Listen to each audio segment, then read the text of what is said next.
महलों में कोई भी नहीं है, इसलिए जब तक यहाँ का मुखिया हमको बनाया गया।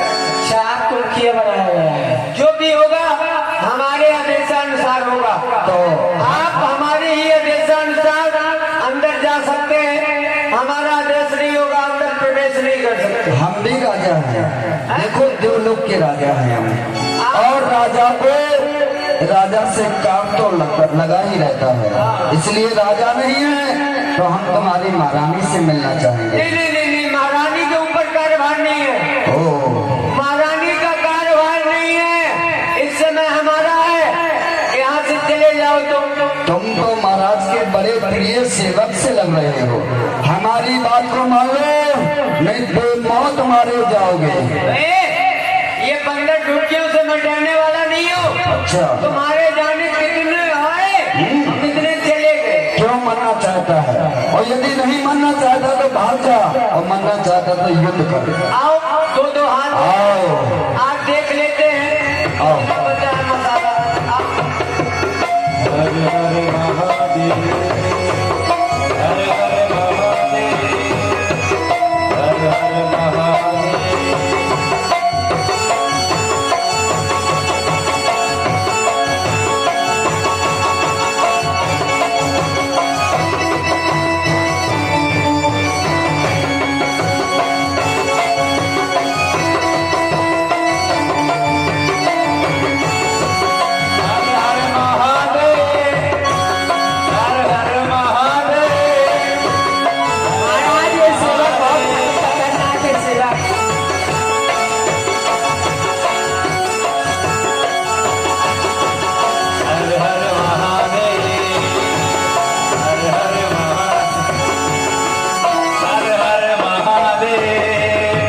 हर हर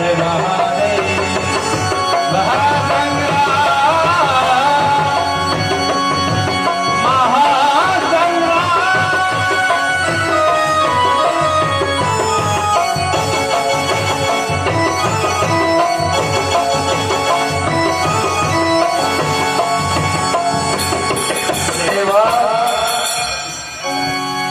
नाटियों में बहुत जान है, जब भी आजमाना हो जब भी आजमा सकते हो सेवक।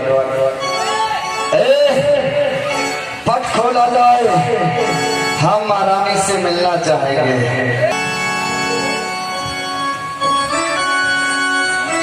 महारानी देखो, जिसने तुमने कभी दर्शन नहीं किए हो, जो तुम्हारे समीप में कभी ना आया हो, मुझे देखो, एक बार देखो मेरी ओर। मैं कौन हूँ? मैं स्वर्ग का महाराजा धीरज महाराज देवेंद्र हूँ, जो इस समय मृत्युलोक में तुमसे मिलने आया हूँ। देवराजेंद्र, तुम एक समय हमारे महलों में किस कार्य से आए हो? इस समय हमारे स्वामी वन प्रखंड में तपस्या करने के लिए गए हैं। कौन स्वामी? किसका स्वामी? कहाँ रहता है स्वामी? स्वामी की तो हो गई नीलामी। इधर देखो, हम यहाँ खड़े हैं, देखो हम तुम्हें अपने साथ में ले जाने के लिए आए हैं। सुनो, ना नहीं करना, नहीं तो यहाँ लाशें बिछा दूंगा। अरे चुप कर देवराजेंद्र, हमारे स्वामी की डर से तुम सभी देवताओं कंदरा में छुपते फिरते हो। अरे छुपने क्या, छुपने तक की जगह नहीं मिलती, और आज यहाँ पर गीता बता रहे हो। तुम्हारी भलाई इसी में है, जिस पग से यहाँ तक आए हो उन्हीं पगों से वापस चले जाओ, अन्यथा तुम्हारा सर कहीं होगा और धड़ कहीं होगा। महारानी मुझे धमकी दे रही है। सुनो, स्वामी तुम्हारा नहीं आएगा।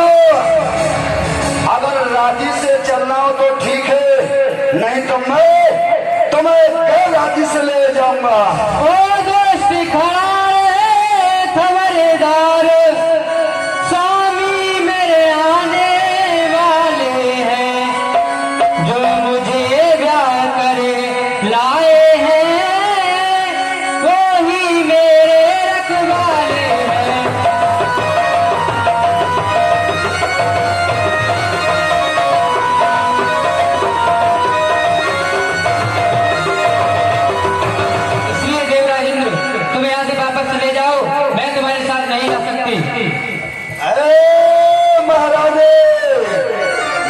शिक्षा दे रही है, मुझे उपदेश दे रही है।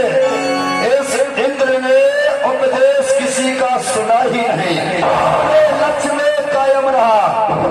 अरे क्या अच्छी नसीहत तू मुझको रही सुनाए, इंद्र तेरे द्वार से कभी ना वापस आए, कभी ना वापस आए। देख मैं नर से नहीं डरूंगा, जाऊं मैं दे लो तो सर पर मोहर डालूंगा।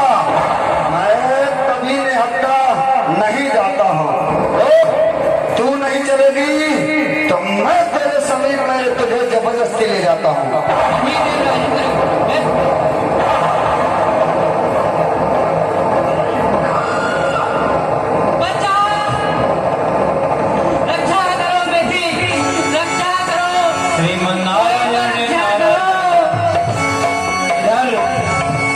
देवताओं के राजा देवराजेंद्र कयाधु का हरण करने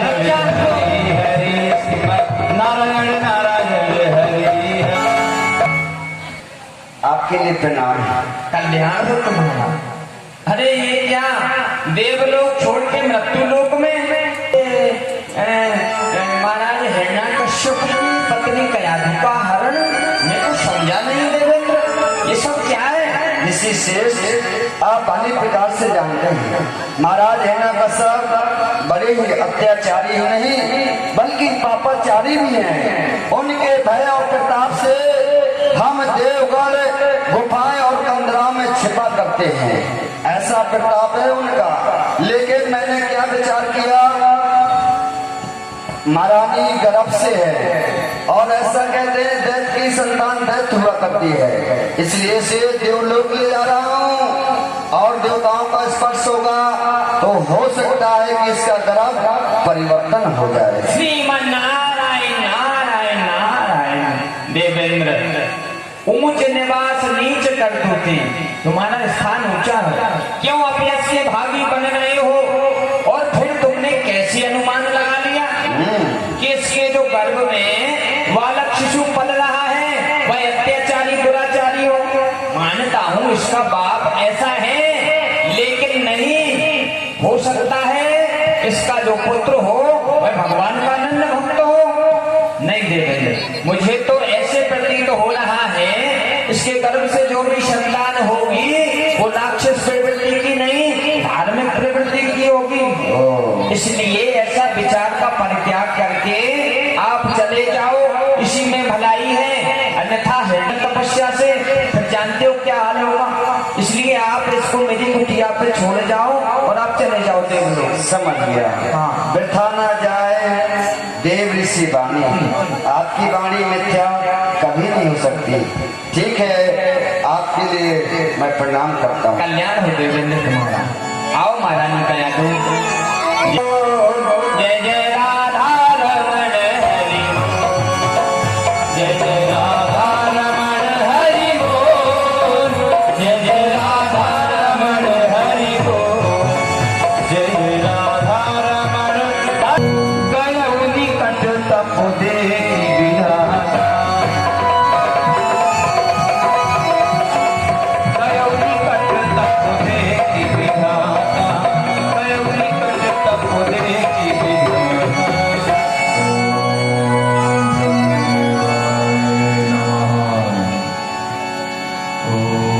भगवान विष्णु ने वाराह का रूप धारण करके हिरण्याक्ष को समाप्त कर दिया।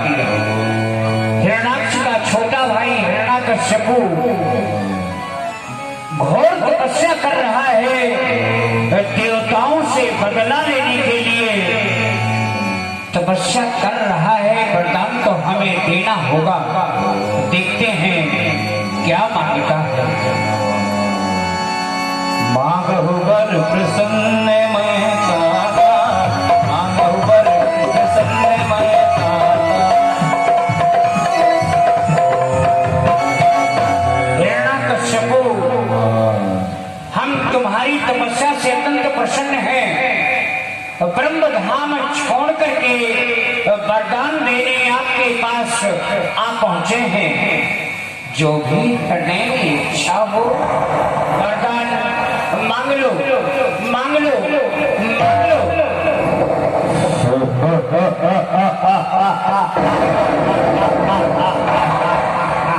वाह पितामह ब्रह्मा, तुमने कहा तुम्हारी तपस्या से प्रसन्न हूं, वरदान मांग लो, मांग लो, मांग लो।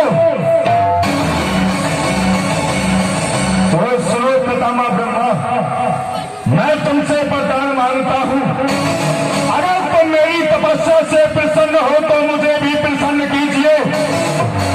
मांगता हूं आपसे यही वरदान, अजर और अमर कीजिए। अमर होना चाहता हूं, अमर कर दीजिए मुझे। हिरण्यकश्यपु, इस संसार में जो भी आया है एक दिन उसको मरना पड़ता है। अमर कोई नहीं है। देवताओं का भी समय पूरा होने पर तन प्रयास करो। क्या कहा पितामह ब्रह्मा, तुम स्वयं अमर नहीं तो मुझे क्या अमर करोगे? अगर अमर नहीं कर सकते तो मैं तुमसे दूसरा मांगता हूं, मिल गए। मैं तुमसे यही वरदान मांगता हूं कि न मैं आकाश में मरूं, न ही पृथ्वी में मरूं, न किसी मनुष्य से मरूं, न ही किसी जानवर से मरूं, न मैं दिन में मरूं, न मैं रात में मरूं, न घर के भीतर मरूं, न घर के बाहर मरूं, न अस्त्र से मरूं, न शस्त्र से मरूं। और इतना ही नहीं, पितामह तुम्हारा 12 महीने में मेरी किसी महीने में मृत्यु नहीं होना चाहिए।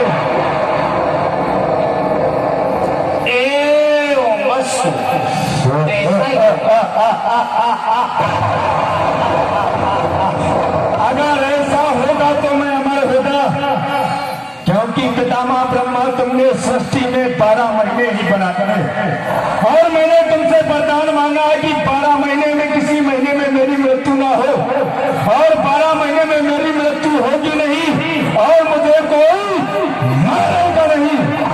अमर अमर हो गया, चलता हूं। चलना चाहिए।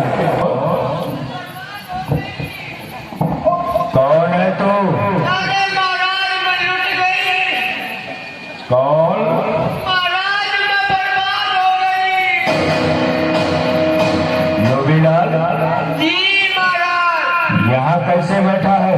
अरे महाराज बोलिए। बना हुआ है? अरे देखो, बड़ी बड़ी चीज बना हूं। ओ, मेरा बाप का बेटा हंस रहा है, यहाँ पे बना हुआ है। इतनी गर्मी में मर रहा हूं। लेकिन योगीलाल ये पालने वाला कौन है? सरकार बताता हूँ।